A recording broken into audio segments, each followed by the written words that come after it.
Oh, see, now they're awake. All I right. love the music. Love it. Can we talk comeback? No way. Thank you, Jeff. Thank you. It's an honor to be here. I mean, this is great.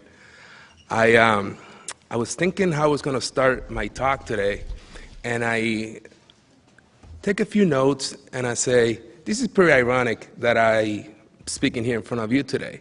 I mean, this is the guy that 4 years ago, 4 years ago, you would say, Facebook, Twitter, I say, absolutely not. You're absolutely crazy. I'm on TV every day. I'm in New York. There's so many radio stations, newspapers, cameras. I mean, I don't want anybody to know about my private life. I figure you do well on the field, you make it to the news. You get a couple of hits, you get a home run, you make it to the news. And my agent suggested at the time that I meet with this PR guy in order to promote your image, maybe help you getting votes for the All-Star game. It was coming towards the end of my career. Maybe it was a good platform to start getting the word out, hopefully Hall of Fame and all that kind of stuff. And I was a little reluctant, and I say, you know what? Yes, I got nothing to lose. I met with the guy. And I say, listen, I'm not crazy about this stuff. I'll try it. I'll give it a try.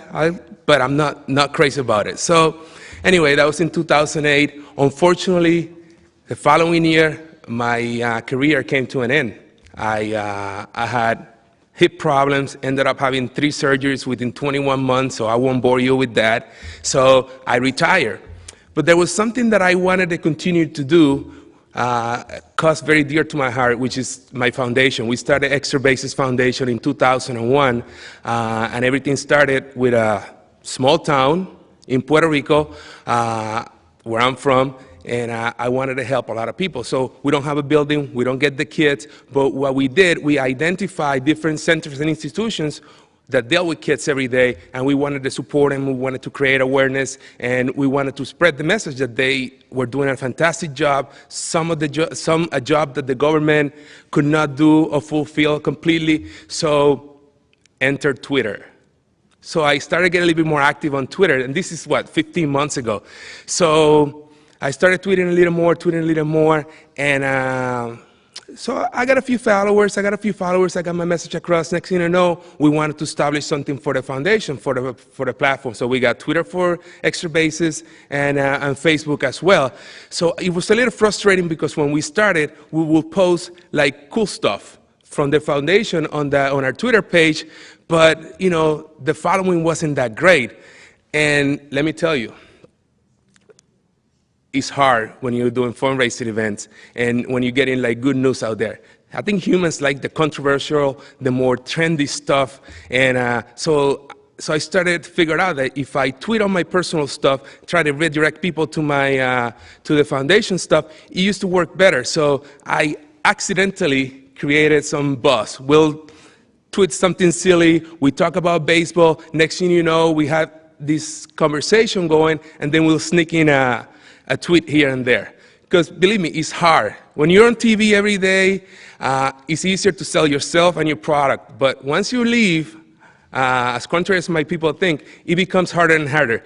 So I embrace social media, I embrace Twitter, because this is a cause very dear to my heart. So anyway, a few months into it, I'm liking it more and more, and we're getting better results when we do this, like, we do our stuff, and we promote it, we create awareness, but we have to kind of find the good timing. And I guess all these like social media consultant gurus here will tell you that timing is everything here.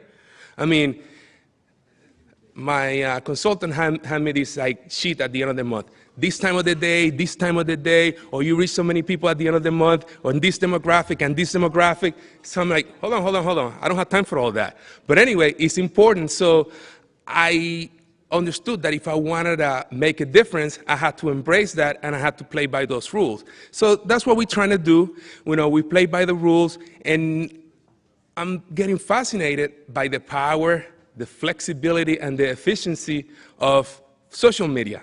Give you an example.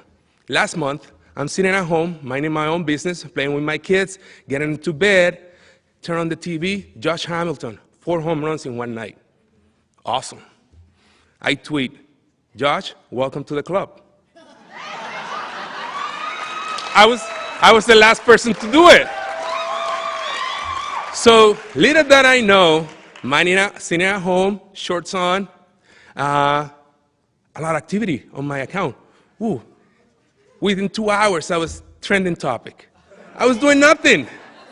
So, I mean, it helps when you can hit 4 homers in a game, though. Yeah. So, go ahead and try it.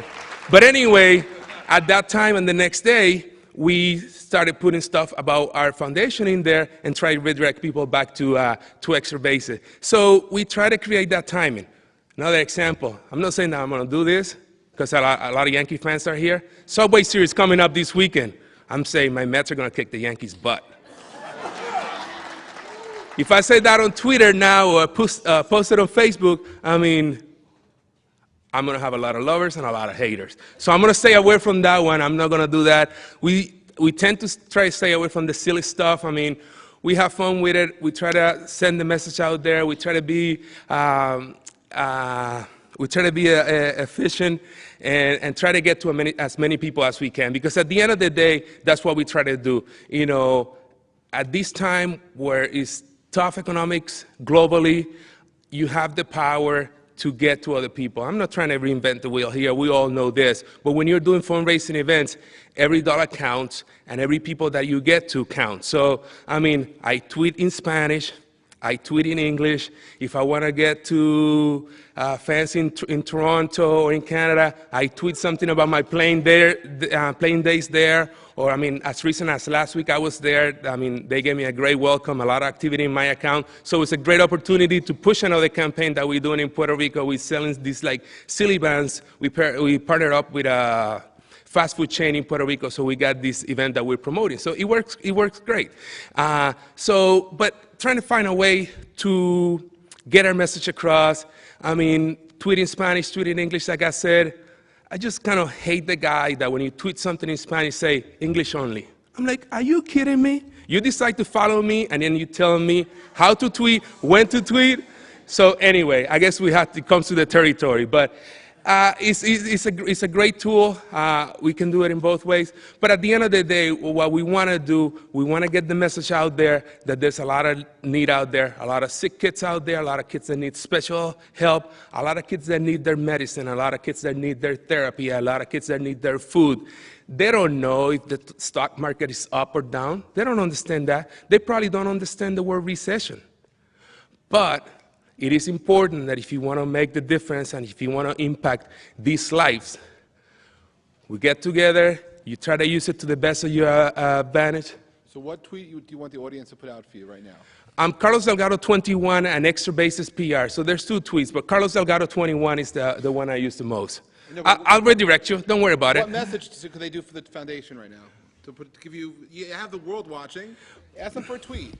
What can they tweet for you? Get to Extra Bases PR, get to extrabases.org. You can donate. You can find out what we do. There's PayPal. Sometimes we pair up with causes to promote a campaign. That way you can go in, figure out exactly what we do. That's a long tweet.